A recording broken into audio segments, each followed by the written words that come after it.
শক্তিপীঠে কেঁদে ভাসালেন কেষ্ট। মেয়ে ছাড়াও মমতা, অভিষেকের জন্য তৃণমূল নেতার প্রার্থনা কঙ্কালীতলায়। পুলিশ, ডাক্তার এবং ধর্ষক একসঙ্গে জেলে, মমতাই মূল কারণ। সাগর দত্ত নিয়েও খোঁচা শুভেন্দুর, ফের সুর চড়ালেন বিজেপি নেতা। বারবার দেখে নিলেন নম্বর আছে কিনা।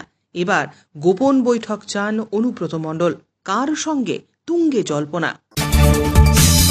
বাংলায় বন্যা হলে কেউ খোঁজও নেয় না, উত্তরবঙ্গে রওনা দেওয়ার আগে ফের কেন্দ্রকে নিশানা মুখ্যমন্ত্রীর। সাসপেন্ড হতেই শর্ট ফিল্মের পোস্টারে নতুন লাইন জুড়লেন রাজন্যারা। জুনিয়র ডাক্তারদের বারবার হুমকি, বিধায়ক হুমায়ুনের বিরুদ্ধে সুপ্রিম কোর্টকে চিঠি IMA।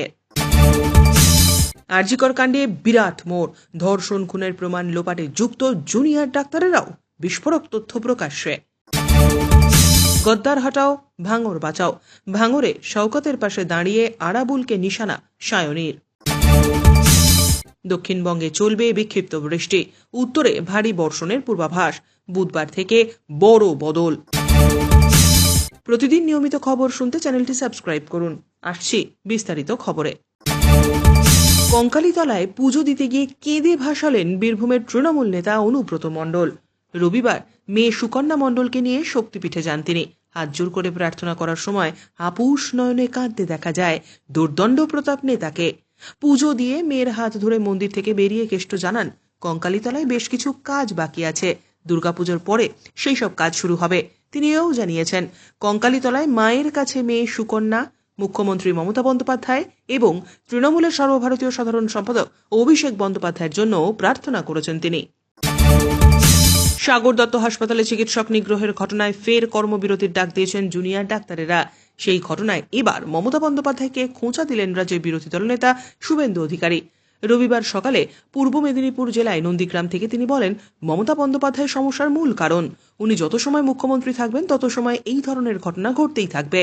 মহারাষ্ট্রের বদলাপুরে রাম নাম সত্য হে করে দিয়েছে ধর্ষকদের, কিন্তু এখানে ধর্ষকদের প্রোটেকশন দেয় মমতা ব্যানার্জি। লজ্জার বিষয় হলো, এখানে পুলিশ, ডাক্তার এবং ধর্ষক একই সঙ্গে জেলে আছে।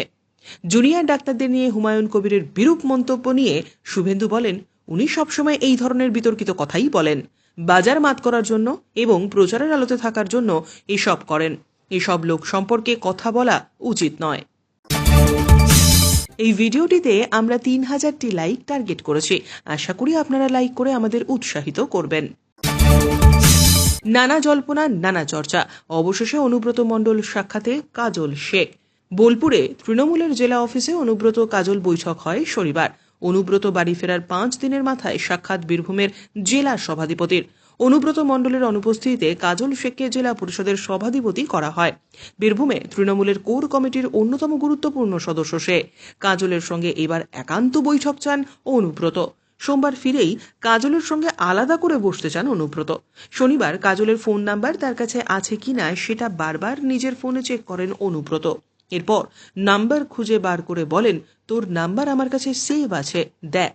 নানুর ও সন্নিহিত এলাকার খোঁজ নেন অনুব্রত।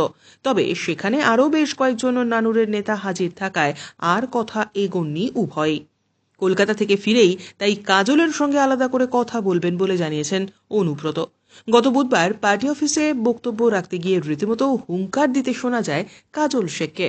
তিনি বলেন, আমি পঞ্চায়েতের পার্সেন্টেজ খেতে আসিনি, আমি নদীর বালি তুলে খেতে আসিনি, লোকের জায়গা জোর করে দখল করতে আসিনি। আমি যদি বাঁকা পথে চলো, সোজা পথে আনার রাস্তা আমার জানা আছে। রাজ্য নেতৃত্বের কাছে সব খবর সময় মতো পৌঁছে যাচ্ছে, পাঙ্গা নিতে এসো না।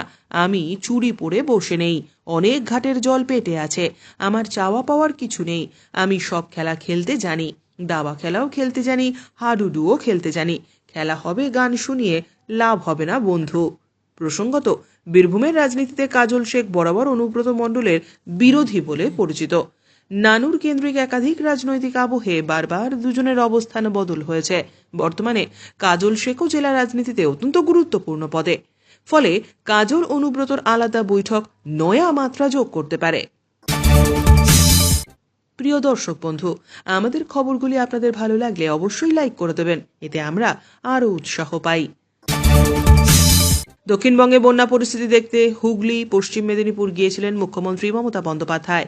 উত্তরবঙ্গের পরিস্থিতি দেখতে রবিবার দুপুরে বিমান ধরলেন তিনি। উত্তরবঙ্গের উদ্দেশ্যে রওনা দেওয়ার আগে রাজ্যের বন্যা পরিস্থিতি নিয়ে আবারও একবার কেন্দ্রীয় সরকারকে নিশানা করলেন মমতা। তিনি স্পষ্ট জানালেন, বাংলার বন্যায় কেউ খোঁজও নেয়নি। দক্ষিণবঙ্গে বন্যার জন্য প্রথম থেকেই কেন্দ্রকে নিশানা করে এসেছেন মমতা। ডিভিসির বিরুদ্ধে ক্ষোভ উগরে দিয়েছেন তিনি। তার অভিযোগ, ডিভিসি কোনো সতর্কতা ছাড়াই ইচ্ছেমতো জল ছাড়ে, সেই জলেই দক্ষিণবঙ্গের একাধিক জায়গা প্লাবিত হয়েছে। এবার উত্তরবঙ্গের বন্যা পরিস্থিতির জন্য কেন্দ্রকে আক্রমণ করলেন তিনি। তার কথায়, ফারাক্কা ব্যারেজে ঠিকমতো ড্রেসিং করে না কেন্দ্রীয় সরকার, সেই কারণে পলি জমে গিয়েছে, ফলে ওই ব্যারেজে জল ধারণের ক্ষমতা কমেছে। রাজ্যের বন্যা পরিস্থিতি মোকাবিলা করার জন্য কেন্দ্রীয় সরকারের থেকে কোনো রকম সাহায্য মেলেনি বলেও অভিযোগ মমতার। মুখ্যমন্ত্রী বলেন, একটা টাকাও কেউ দেয়নি, কেউ খোঁজও নেয়নি। শেষ পর্যন্ত দেখুন আমাদের এই ভিডিওটি। আছে আরও কয়েকটি গুরুত্বপূর্ণ খবর। আরজিকর কাণ্ড নিয়ে শর্ট ফিল্ম, আর তা নিয়ে বেজায় অস্বস্তিতে পড়েছিল শাসক দল। কারণ যাদবপুর ডায়মন্ড হারবার তৃণমূল ছাত্র পরিষদের সহ সভানেত্রী রাজন্না হালদার ও তৃণমূল ছাত্র পরিষদের রাজ্য সহ সভাপতি প্রান্তিক চক্রবর্তী এই শর্ট ফিল্মের পুরো ভাগে রয়েছেন। শর্ট ফিল্মের পোস্টার সোশ্যাল মিডিয়ায় ভাইরাল হতেই ওঠে সমালোচনার ঝড়। এরপরই সাসপেন্ড করা হয়েছে রাজন্না প্রান্তিককে। বর্তমান রাজনৈতিক প্রেক্ষাপটে এই স্পর্শকাতর বিষয় নিয়ে সিনেমা ভুল বার্তা তৈরি করেছে বলে মত তৃণমূলের অন্দরেই। তাই দুজনকেই সাসপেন্ড করার সিদ্ধান্ত নিয়েছে তৃণমূলের ছাত্র সংগঠন। প্রান্তিক রাজন্না অবশ্য ছবি মুক্তি হবে বলেই জানিয়েছেন। তবে ছবির পোস্টারে নতুন শব্দ সংযোজন করেছেন তারা। প্রচারে নয়, বিচারে আছি পোস্টারে নয়া লাইন যোগ করেছেন রাজন্নারা। প্রান্তিকের পরিচালনায় আরজিকর কাণ্ডের পটভূমিতে আগমনী নামে শর্ট ফিল্ম তৈরি করা হয়েছে, যেখানে মুখ্য চরিত্রে অভিনয় করেছেন রাজন্না হালদার নিজেই। মহালয়ায় শর্ট ফিল্ম মুক্তি পাওয়ার আগেই টিএমসিপি থেকে সাসপেন্ড করা হয়েছে তাদের। দল ও বিরোধী কাজের জন্য সাসপেন্ড করা হয়েছে বলে জানিয়েছেন তৃণমূল ছাত্র পরিষদের সভাপতি তৃণাঙ্কুর ভট্টাচার্য। মহালয়ার দিন আগামী 2রা অক্টোবর এই সিনেমা রিলিজ করার কথা ছিল। প্রান্তিক ও রাজন্না উভয়ই জানিয়েছেন এখনো পর্যন্ত 2রা অক্টোবর এই ছবিটি মুক্তি পাওয়ার কথা। সেটা পিছিয়ে দেওয়া নিয়ে এখনো কোনো সিদ্ধান্ত হয়নি। আপাতত সিনেমার নির্মাতারা সিদ্ধান্ত নিয়েছেন মহালয়ার দিন এই সিনেমা রিলিজ করা হবে। নিয়মিত সঠিক খবর পেতে অবশ্যই আমাদের চ্যানেলটি সাবস্ক্রাইব করুন। জুনিয়র ডাক্তারদের আন্দোলনের সমালোচনা করে একের পর এক হুঁশিয়ারি দেওয়ায় অভিযোগে মুর্শিদাবাদের ভরতপুরের তৃণমূল বিধায়ক হুমায়ুন কবিরের বিরুদ্ধে এবার সুপ্রিম কোর্টের বিচারপতিকে চিঠি দিল ডাক্তারদের সংগঠন IMA।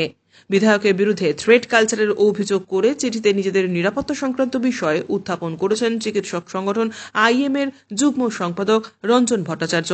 সোমবার আরজিকরের মামলায় হুমায়ুনের বিষয়টিও শীর্ষ আদালতে উঠতে পারে, যদিও এই চিঠিতে পাত্তা দিচ্ছেন না রাজ্যের প্রাক্তন মন্ত্রী তথা তৃণমূল বিধায়ক। রবিবার তিনি বলেন, আমরা আইন তৈরি করি, কোনটা আইন সঙ্গত আর কোনটা বেআইনি খুব ভালো করেই জানি।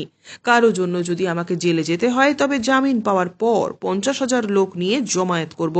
অপরাধ না করে যদি শাস্তি পাই তবে ফিরে এসে অপরাধ করতে কুণ্ঠাবোধ করব না। এর মধ্যে উত্তর 24 পরগনার সাগর দত্ত মেডিকেল কলেজে রোগী মৃত্যুর পরিপ্রেক্ষিতে চিকিৎসকদের হেনস্থার অভিযোগ উঠেছে। শুক্রবার হুমায়ুন বলেন, ডাক্তারদের দ্বিতীয় ভগবান বলা হয়, সেই ভগবানের আচরণ কি? সিগারেট নিয়ে নাচানাচি করছেন, ঢাক ঢোল বাজাচ্ছেন, এসব কি আন্দোলনের নামে চ্যাংরামো নয়? জুনিয়র চিকিৎসকদের আন্দোলনে আর্থিক সহযোগিতার উৎস নিয়ে প্রশ্ন তুললেন তৃণমূল বিধায়ক। তিনি দাবি করলেন, মমতা বন্দ্যোপাধ্যায় এবং রাজ্য সরকারকে কালিমালিপ্ত করতে বিরোধী দলগুলি একত্রিত হয়ে নোংরা ষড়যন্ত্র শুরু করেছে। এই ষড়যন্ত্রের অংশীদার জুনিয়র ডাক্তারেরা, যারা আন্দোলনের নামে অসভ্যতা শুরু করেছে। হুঁশিয়ারি দিয়ে হুমায়ুন বলেছেন, সংখ্যায় যদি বিচার করেন জুনিয়র চিকিৎসকেরা তাহলে দেখতে পাবেন ওরা সারা রাজ্যে মাত্র 7,500। সব চিকিৎসক মিলিয়ে সর্বমোট মাত্র 94,000।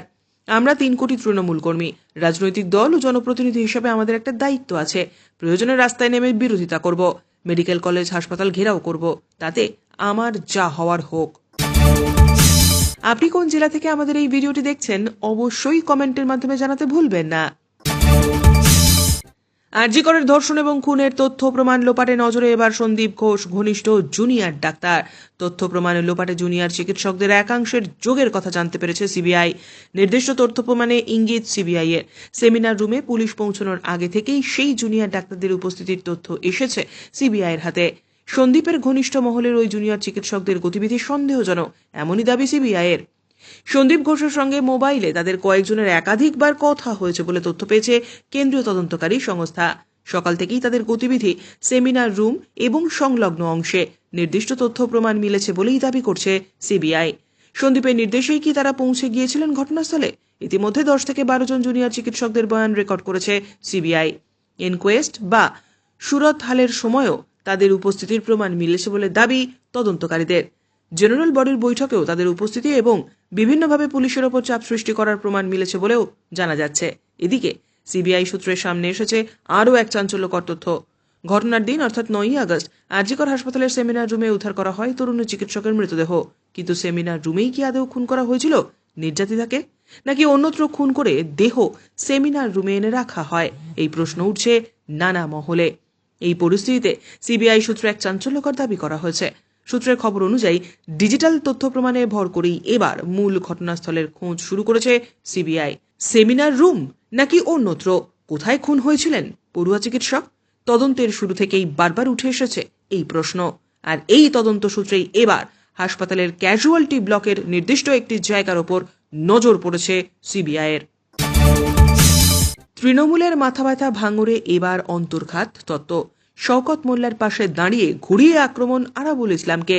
গদ্দার হটাও, ভাঙড় বাঁচাও নাম না করে আরাবুল ইসলামকে এই ভাষায় আক্রমণ করলেন যাদবপুর লোকসভা কেন্দ্রের তৃণমূল কংগ্রেস সাংসদ সায়নী ঘোষ। রবিবার 5 বিধায়ক 1 সাংসদ নিয়ে ভাঙড়ের বিজয়গঞ্জ বাজারে কর্মী সভা করে শওকত। সেখানেই বক্তব্য রাখতে গিয়ে শওকত মোল্লা বিরোধীদের এভাবেই আক্রমণ করলেন সায়নী। প্রসঙ্গত, কদিন ধরে ভাঙড়ে শওকত এবং আরাবুল গোষ্ঠীর মধ্যে প্রকাশ্যে এসেছে তৃণমূলের গোষ্ঠীদ্বন্দ্ব। জেল মুক্তির পর সরাসরি শওকত মোল্লাকে হারমাত বলে কটাক্ষ করেছেন আরাবুল ইসলাম। তারপরেই শওকত মোল্লার ডাকে এদিনের এই সভা। সেখান থেকে উপস্থিত বিধায়ক এবং সাংসদদের একের পর এক আরাবুল গোষ্ঠীর বিরুদ্ধে হুঁশিয়ারি দিতে দেখা যায়, যা ভাঙড়ের বর্তমান রাজনৈতিক প্রেক্ষাপটে যথেষ্ট তাৎপর্যপূর্ণ বলেই মত ওয়াকিবহাল মহলের। এদিকে সায়নী বলেন, নির্বাচনের সময় যারা দলের পিঠে ছুরি মেরেছে তাদের শনাক্ত করুন। আইএসএফ পরে, বিজেপি পরে, সিপিএম পরে, আগে তৃণমূলের মধ্যে যারা করেছে তাদের শনাক্ত করুন। যারা শওকত মোল্লার পাশে দাঁড়িয়ে বলেছিলেন দাদা তোমার সঙ্গে আছি, তুমি এগিয়ে চলো, তারপর শওকত চলে যাওয়ার পর বলেছে কে শওকত, চিনি না, আমি এখানকার লিডার, তাদের শনাক্ত করুন, তাদের আগে বের করুন। গদ্দার হটাও, ভাঙড় বাঁচাও। আপাতত রাজ্যে ভারী বৃষ্টির সম্ভাবনা নেই। বিক্ষিপ্তভাবে বজ্রবিদ্যুৎ সহ হালকা বৃষ্টি হতে পারে। কয়েকদিন আংশিক মেঘলা আকাশ থাকবে। জলীয় বাষ্পের পরিমাণ এখনো বেশি, তাই আর্দ্রতাজনিত অস্বস্তি বজায় থাকবে।